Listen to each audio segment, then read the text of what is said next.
Bismillahirrahmanirrahim. Assalamualaikum warahmatullahi wabarakatuh. Hai anak-anakku, siswa-siswi kelas 6.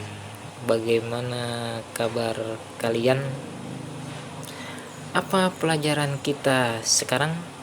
Sebelum kita mulai pelajaran kita, Ustadz Rojak akan selalu berpesan mengingatkan untuk diri Ustadz Rojak sendiri dan juga kepada anak-anak sekalian bahwasanya kita harus selalu melakukan 3M. Apa itu 3M? M yang pertama adalah memakai masker. M yang kedua adalah mencuci tangan dengan sabun dengan air yang mengalir. M yang ketiga adalah menjaga jarak. Ya, jangan lupa itu selalu harus kita lakukan. Ya, kita mulai pelajaran kita, pelajaran pendidikan agama Islam dan budi pekerti dengan bersama-sama membaca Al-Basmalah. Bismillahirrahmanirrahim.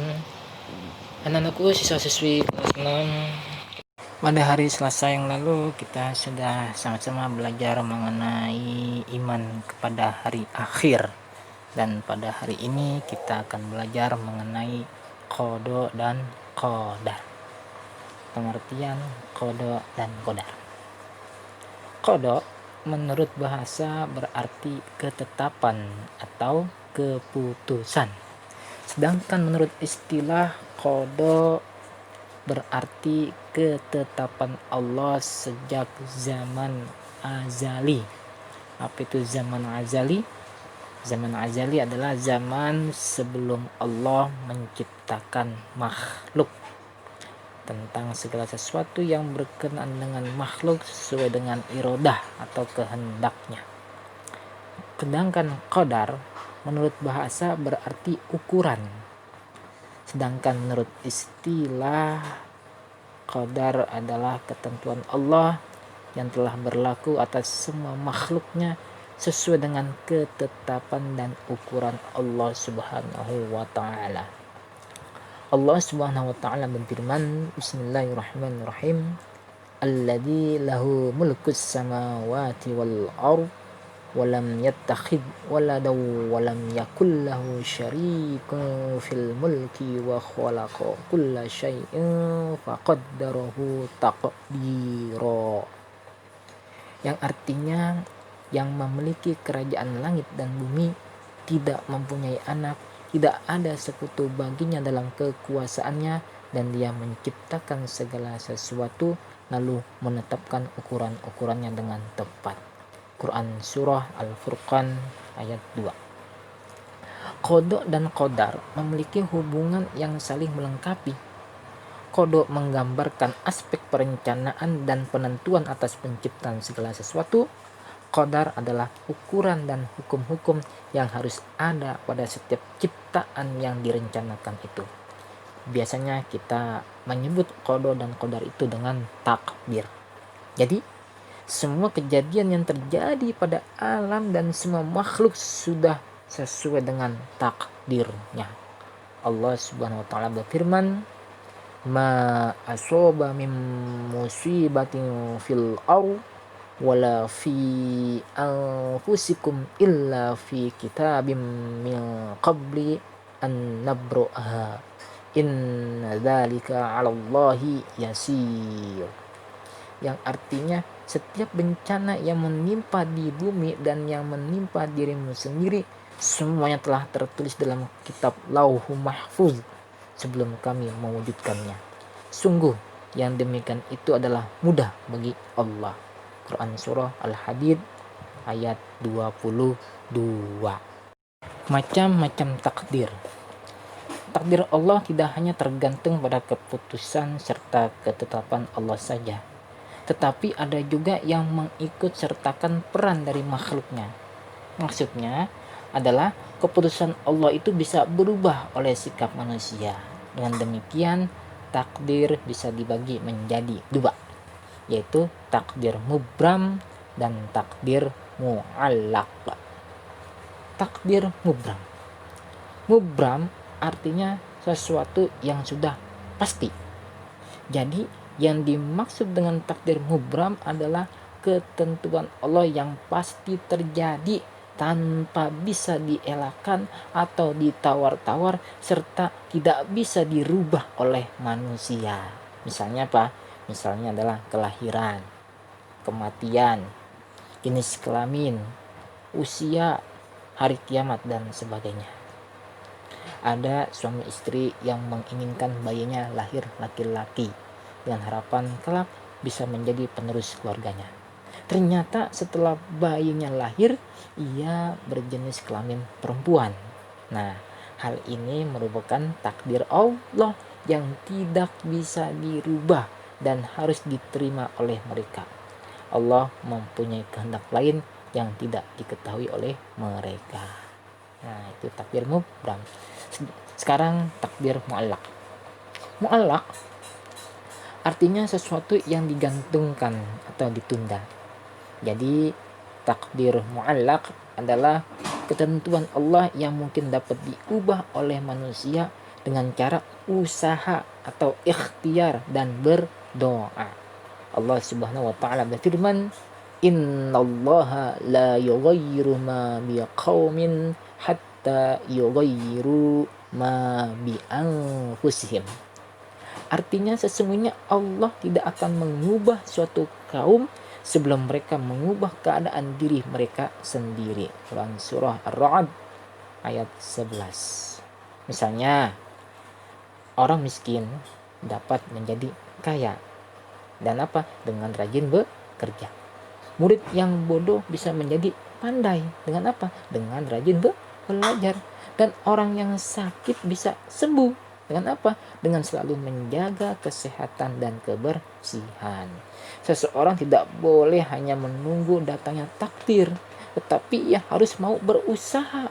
Orang yang ingin kaya misalnya, ia tidak boleh hanya berpangku tangan bermalas-malas menunggu datangnya takdir dari Allah.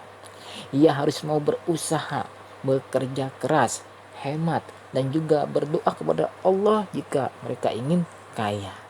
Begitu juga ingin pandai.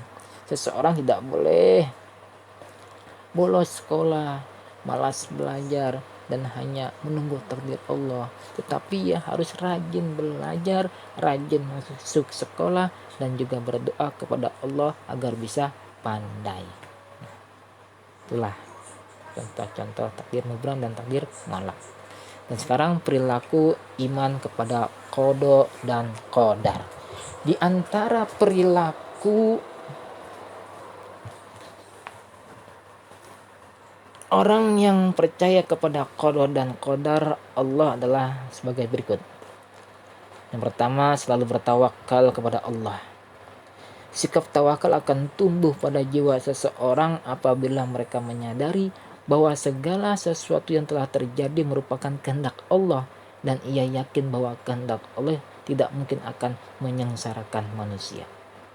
Yang kedua, selalu sabar, optimis, dan tidak mudah putus asa. Sebagai manusia kita wajib berusaha dan berikhtiar dan berdoa kepada Allah, serta selalu optimis agar kita bisa mencapai yang terbaik sesuai dengan keinginan kita. Jika ketentuan Allah belum sesuai dengan kehendak kita, maka kita harus bersabar dan tidak boleh langsung menyerah pada takdir itu. Yang ketiga, berperilaku mawas diri. Ketidaktahuan manusia terhadap qada dan qadar Allah akan membuat manusia selalu mawas diri, waspada, dan selalu hati-hati agar bisa menghasilkan sesuatu yang baik. Yang keempat, berperilaku kerja keras, berani, dan bertanggung jawab. Orang yang beriman terhadap qada dan qadar meyakini bahwa tidak ada kemajuan dan keberhasilan tanpa kerja keras. Yang kelima, tidak bersikap sombong dan takabur. Keterbatasan manusia dalam mengetahui qada dan qadar Allah membuat kita sadar bahwa kemampuan manusia sangat lemah, sehingga tidak pantas bagi manusia untuk bersikap sombong atau takabur. Hikmah beriman kepada qada dan qadar. Mengimani dan mempercayai dengan sepenuh hati qada dan qadar Allah akan membawa banyak hikmah. Hikmahnya diantaranya adalah sebagai berikut. Yang pertama, melatih diri agar banyak bersyukur dan bersabar. Orang yang beriman kepada qada dan qadar Allah akan selalu mensyukuri jika ia mendapat kenikmatan dan keberuntungan. Tetapi jika ia mendapat musibah dan ujian, ia akan bersabar. Yang kedua, dapat menenangkan jiwa. Orang yang beriman kepada qada dan qadar, jiwanya senantiasa merasa tenang karena ia akan selalu merasa senang dengan apa yang telah ditentukan Allah kepadanya. Yang ketiga, memberikan pelajaran bahwa segala sesuatu yang ada di alam semesta ini berjalan sesuai dengan ketentuan dan kehendak Allah Subhanahu wa taala. Yang keempat, mempunyai keberanian dan ketabahan dalam setiap usaha serta tidak takut menghadapi risiko. Ia yakin bahwa semua tidak terlepas dari takdir Allah Subhanahu wa taala. Yang kelima, selalu menerima setiap yang terjadi pada dirinya. Ia mengerti bahwa semua berasal dari Allah Subhanahu wa taala dan akan dikembalikan kepadanya. Nah, itulah hikmah beriman pada qada dan qadar. Sekarang contoh qada dan qadar. Qada dan qadar Allah berlaku pada semua makhluk ciptaannya. Tidak ada satupun makhluk yang luput dari kehendaknya. Mari kita perhatikan contoh pada qada dan qadar berikut ini. 1. Allah telah menetapkan kelahiran seseorang, seperti kapan ia lahir dan berjenis kelamin apa. Kita sebagai manusia tidak mungkin bisa mengetahui dan membantah kehendak Allah yang telah ditetapkan tersebut. Kita tidak tahu kapan kejadian itu akan datang dan diwujudkan oleh Allah.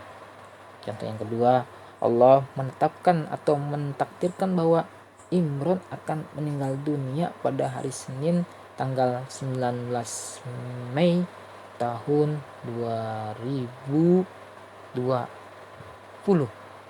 jam 7 pagi pada usia 35 tahun lebih 3 bulan 10 hari. Nah, sebagai manusia kita tidak bisa membantah takdir Allah tersebut. Contoh yang ketiga, ketika ada saudaranya yang meninggal dunia, Pak Hamid bertakziah ke rumahnya. Sepulang takziah ternyata Pak Hamid terkena musibah. Sepeda motor yang dikendarainya bertabrakan dengan truk yang menyebabkan Pak Hamid meninggal dunia. Siapa yang bisa menyangka jika Pak Hamid yang tadi masih sehat dan bertakziah serta mengantarkan jenazah saudaranya ke kubur, ternyata sekarang Pak Hamid sendiri yang harus ditakziahi dan diantarkan ke kubur. Yang keempat, keadaan yang awalnya tenang dan tentram dalam sekejap bisa berubah menjadi panik dan kacau setelah gempa dengan kekuatan yang tinggi mengguncang suatu daerah. Yang kelima, Pak Amir yang dulunya hanyalah tukang penjajah kue keliling bisa memiliki pabrik serta toko kue yang besar. Berkat apa? Berkat ketekunan, keuletan, dan doa Pak Amir setiap hari. Hal itu bisa merubah nasib hidup Pak Amir dan keluarganya yang dulunya hidup dalam keadaan pas-pasan. Sekarang mereka bisa hidup serba kecukupan, bahkan bisa membantu banyak orang. Nah, selain contoh-contoh di atas, masih banyak lagi kejadian-kejadian yang merupakan ketetapan dan ketentuan serta takdir dari Allah yang tidak bisa diingkari oleh manusia. Aku siswa-siswi kelas 6, demikianlah pelajaran mengenai qada dan qadar. Tugas kalian pada hari ini adalah mengerjakan latihan uji diri 2 yang terdapat pada halaman 48. Dikerjakan tugasnya dan kirimkan melalui WhatsApp berupa foto. Baik anak-anakku, demikianlah pelajaran kita pada kesempatan hari ini kita tutup dengan sama-sama membaca alhamdulillah. Alhamdulillahirabbil alamin. Syukran, terima kasih. Saya akhiri dengan mengucapkan salam. Wassalamualaikum warahmatullahi wabarakatuh.